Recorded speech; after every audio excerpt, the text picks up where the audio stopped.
So this is the intro to the next episode. I think this is 21. Not a terribly long episode. I've got the defrosters in and the radio in. I'll show you that. I'll show you a little space thing that if you're doing one of these year trucks and keeping the Vic firewall, you might want to look at something different. I've been driving the truck a lot. I've got, I think it's like 1,400 miles on it now since I've got it on the road. Really enjoying it. Haven't had really any trouble. Like I said, just working out some of the bugs, the cruise control and stuff.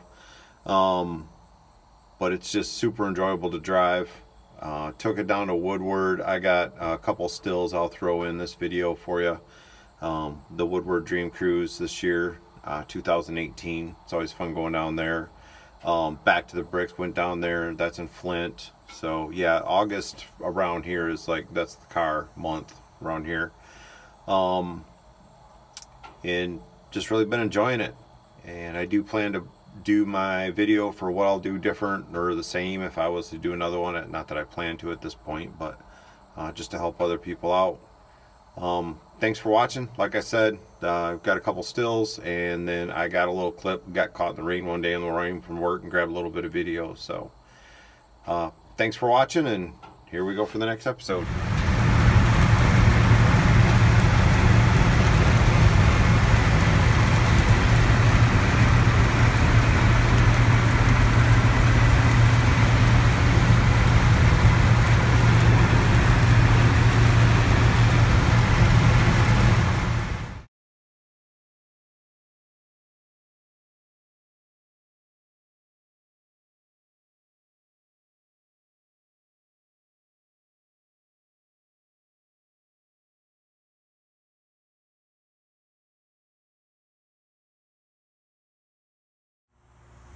So this is your Crown Vic defrost adapter kit, Summit part number 5632L4.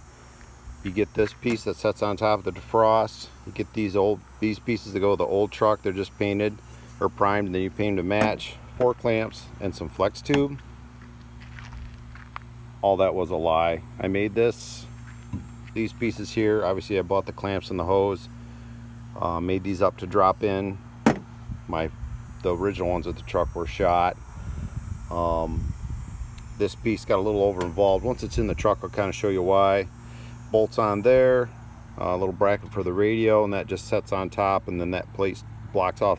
There's a little hole in the front for side defrost that covers that up. And then this hose goes over a 2 1/4. And if you're looking for something like this and you're kind of in a bind, I got that from a place called McMaster-Carr. Website is mcmastercar.com. It's an industrial supply warehouse. Different from most industrial supply warehouses, they sell to private people. You don't have to have an account, just a credit card. Website's awesome for looking stuff up. A lot of selection for stuff like this that you can't, sometimes you just can't walk in the hardware store and buy something like that, or it might not be exactly what you want. They ship out that day or the next day, so shipping's good.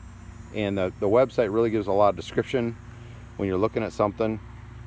So if you're kind of at your wits end looking for a tool or something in a project, that's a good place to go. So I'll try to get this installed in the truck and give you a shot of it in the truck. And hopefully I'll have defrosters today. Probably won't be long and I'll be needing them. So we're inside the truck, and you're gonna have to kind of bear with me because this is gonna be really hard to show, but there's the piece that I made that sets on top, and the radio's right there. And I don't know if you can see, but the radio clears the wiper motor. You're gonna take my word for it. Well, there you go. By about a 1/16. Hopefully it doesn't hit at all when I'm driving. And then, show that. This lower defrost tube that I put in, that's why I made that big long tube out of muffler pipe, because it just barely clears. So I added this when I was doing the cab. Oh my goodness, hang on. I added this support right here. That's, oh, let's see, where's that at? It's like in the middle of the dash. And then my I'm going somewhere with this. The lighting module's back there. So I guess what I'm getting at is that this area here behind your radio is very high traffic. So I probably should have put my lighting module somewhere else and give myself more room, because I have like no room. Everything's in there, but I have no extra room. Obviously I've got to put my, that's just getting zip tied up for now until I finish the interior. But the defrosters are in, they work awesome. The driver's side, because the tube for the passenger side is a little longer, the driver's side has more force, I guess, pressure. But that's okay, because if you need to defrost your windshield, the driver should be defrosted first. And then there's a wire. I was down to, let me start it.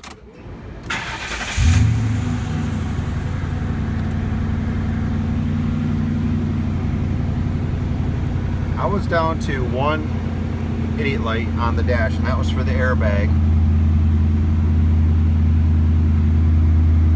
And I don't know if I ever pointed out, but I hooked up that too. And the idiot light for the airbag, my friend Matt figured out. There's a yellow and black wire. It's black, black with a yellow stripe that goes to your instrument cluster. This is a 09 Vic. I don't know how much they changed it. But rather than ripping the bulb out of the cluster, oh, I got the radio hooked up too. Rather than ripping the bulb out of the cluster, I just grounded that. He pointed out I just needed to ground that wire, and then that got rid of my last idiot light on the dash. So that's the route I took.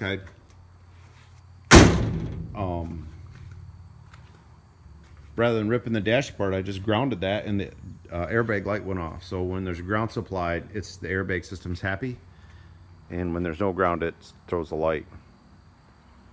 So now I've got all the lights off on the dash, so everything's working good there. I still haven't got the cruise control working, and that same friend Matt has done some work. I've got to read the rest of his email. He wrote me he understands all that, so he's helped me out on that. So we'll see if we can't get the cruise control working.